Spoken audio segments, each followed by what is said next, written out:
Thank you, Mr. Speaker and members of the House. Transgender Day of Visibility is held annually on March 31st. I know it's May. While we did not get to hear this prior to the actual date, we want to make clear that Illinois will fight to protect and uplift our transgender siblings, friends, and neighbors in the face of unrelenting cruelty from our federal government. Let's be clear. Trans people have always been here, and Illinois is a better place for the contributions of the trans community.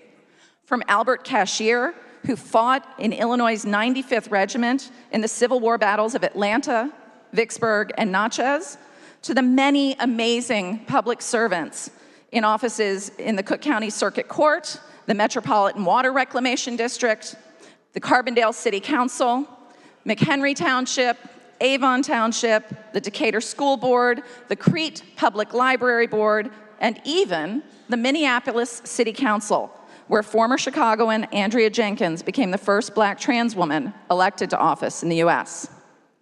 Trans people also enrich the fabric of our community, with leaders in the arts like filmmaker Lily Wachowski, military and business leader Jennifer Pritzker, Hall of Fame triathlete, 6-time member of Team USA and 14th District constituent Chris Mosier, and my friend and constant inspiration, the late community organizer Elise Mallory. At the same time, anti-trans elected officials and their followers are attempting to erase trans people entirely with a constant barrage of legislative and media attacks on access to health care, inclusion in our armed forces, and frankly, basic human dignity, which is fueling an epidemic of violence that particularly impacts Black and brown trans women.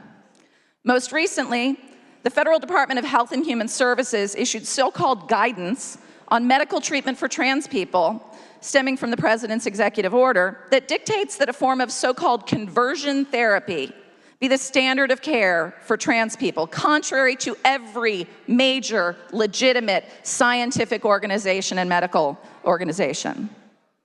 Our state banned the abusive practice that has been condemned by every major legitimate medical profession 10 years ago. And I want to be really clear to anybody listening, it remains illegal under Illinois law.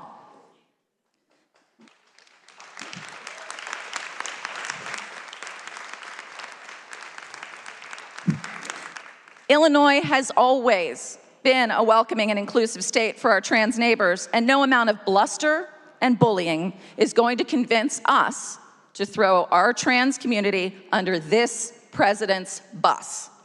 While he and his ilk stoke hatred to score political points, we embrace and uplift the trans community and their many contributions to our state.